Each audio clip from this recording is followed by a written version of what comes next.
I now would like to invite Mr. Alfred Vanderpoije, which is the mayor of Akra. He has, after a long academic and professional career in the United States, he came back to Ghana, to Accra, to serve his country as a mayor of a city which is growing at a fantastic pace and which has been in the public news lately because of floodings. And he is facing very, very complex issues with a very, very, very, very small budget. And I think that to hear from the testimony of Alfred, it's going to give us also a vision of what it means to be a mayor in the Global South. Thank you. As I've been introduced, Alfred Vanderpoije is my name and mayor of the city of Accra. I also serve as the president of the Global Alliance of Mayors and Leaders of Africa and of African descent. And I want to thank the Vatican and Jeffrey Sachs and my good friend for inviting all of us, the mayors of the Global Alliance, to be here in this, meetings. We really appreciate the opportunity.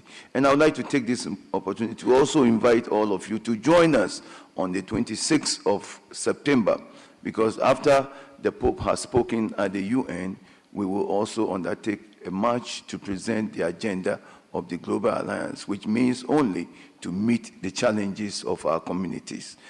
This morning, I want to share with you some few points towards development and inclusion from the city of Accra.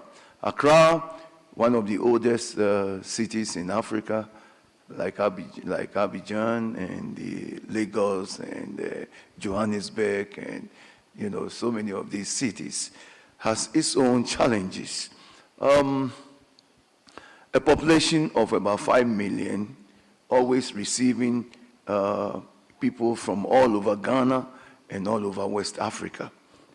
Apart from the 5 million population, receives about 1.5 million people every day from the nation Ghana, and then from the West African, cities. And so, given that population, it's always a challenge to manage the city. But we have to always put our best foot forward. When you talk about inclusion and human development and urban inequality, those are the very challenges that as mayors of this 21st century, we have to step up our responsibility to making sure that we meet the challenges of our time. And I believe that in Accra, one of the best ways in which we have faced these challenges is to make sure that we provide quality education for all of our school-going children, from kindergarten to whichever level they can attain. In doing so, we open the doors of growth and development to all of our people. When I became mayor of Accra, I would go through the city at night, and I found out students and pupils who must be in school who were sleeping on street corners because they were getting only 4 hours of education, which we call the shift system. Because of lack of infrastructure, we will have 50% of the school population have education in the morning and 50% in the afternoon. And having served as principal in the United States for over 25 years, I went to my president and I said, this is a no-no. My president said, that's why you are here, so solve it. And I said, Mr. President, it will be radical. He said, Alfred, solve it. And so I made an announcement that coming the next school year, 2010-2011 school year, no school in Accra will open until we can guarantee 8 hours of education for all of our 350 students in the capital who are school-going children. My brothers and sisters, we combed the city of Accra asked for support. Carpenters, laborers, business people came on board, and we built over 500 classrooms. Thanks to Jeffrey Sachs and the wife and so many people. Please, let's help me give Jeffrey Sachs a round of applause. You see here? Yes. Yes. They all came to our aid, international communities, hearing the call for the change. And we built over 400 classrooms in 6 weeks. 400 classrooms. Many were those who thought it was impossible, but it became possible. We built over 400 classrooms in 6 weeks. Starting school year, September 2010, every school-going child in Accra was given the opportunity for 8 hours of education. That has changed the opportunity of education in Accra. And then it also brought Microsoft and IBM on board to put technology in the classrooms. I have several development countries who came on board, said, we will train your teachers. We have Akra teachers going all the way to Columbia, South Carolina, all the way to Israel to get kindergarten training to come to the classrooms. Today, the students in their numbers. In fact, we also went further to say now we need to build structures that would befit 21st century education. And we started. For the first time, I went to the United States USAID and I said, as an American citizen, now as mayor of Accra, I need your support. For the first time in the history of American government, money directly was given to the city of Accra, $2.7 million to improve infrastructure.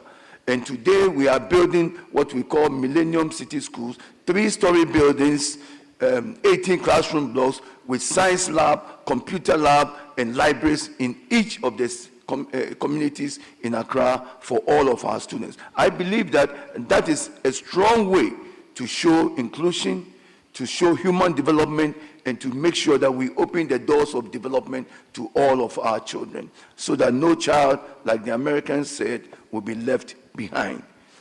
Apart from that, we also had students who, and parents now who have gone through the educational system, but because of the shift system have dropped by the wayside. They couldn't finish. They couldn't pursue higher levels of education. And so we need to bring them back into the classrooms through formal or informal settings to provide for them, skills development. The Rockefeller Foundation and the World Bank gave us about $14 million, and today we are providing skills development for all of our youth. Those who want to go into tailoring, those who want to go into, hairdressing, hairdressing, and many other skills development, just so that they can hold a job, hold employment, and be able to live and pilot their own future. Also, in this direction, we also put together the need for us to have a holistic development. A holistic development where government policy says that we must develop the rural areas just as we develop the urban areas, because we have a drift. Every day the youth are leaving their communities and coming to Accra. So even though I'm mayor of Accra, I support my other mayors in the rural communities so that we can develop their areas to have equal balance. And Jeffrey Sachs is also playing a very significant role in that area with development of agriculture in the north to help the youth to stay in their areas so that they don't drift so much to Accra. Also, environmental, sanitation is very, very important. We had a situation on June 3rd where Accra got flooded. 159 people died. What we realized was that it was because of lack of environmental sanitation. And so there is the need for us to make sure that we desilt all of our drains, to make sure that we don't make our people more poorer than they are, vulnerable. When the flooding comes and destruction, the farms, because Accra, Ghana is an agricultural country. And so when the floods come, it destroys the farms, it destroys products, and then government has to come back and, so environmental sanitation is very, very important. economic empowerment for our women, very, very important, very critical, because in Ghana, about 65% of our population are women. And so there is the need for us, as we plan for inclusive, as we plan for human development, to target our women and to make sure that we give them economic empowerment. We ask them always for their votes, but then when it comes to development, then we don't do as we should do for them. So in Accra, we're pushing high the economic empowerment for our women. In fact, if you came to Accra today, you will see that the Assembly have put together a plan to renovate and rebuild all of our markets, 25 markets, to rebuild all of them, to keep our women in an environment where they can make good business, good activities, and then earn a good living, because most of them are single-family headholds, and we have to improve their situations. We are pushing that very strong. Community empowerment is also very, very important. As we seek to develop our rural communities, there are rural communities even in the urban communities, and we must, balance that scale so that people in all of our communities in Accra can have access to quality, can have access to help, can have access to improve life. I went to Bogota, and I'm always in Bogota learning something in the in Bogota area, and I picked on their BRT. Today, a month from now, Accra will implement the first set of urban transportation idea from Bogota. So I want to thank the mayor of Bogota for the good things that they are doing. And because of that arrangement, today Ghana has a good relationship with Colombia at the national level. But we are going to improve our public transport to creating better way of people getting to work and getting home and safety and comfort. The list of improvement can go on and on, but I know I don't have time, so I'll cut it short here. During the question and answer, I think I'll be able to give you more. Thank you.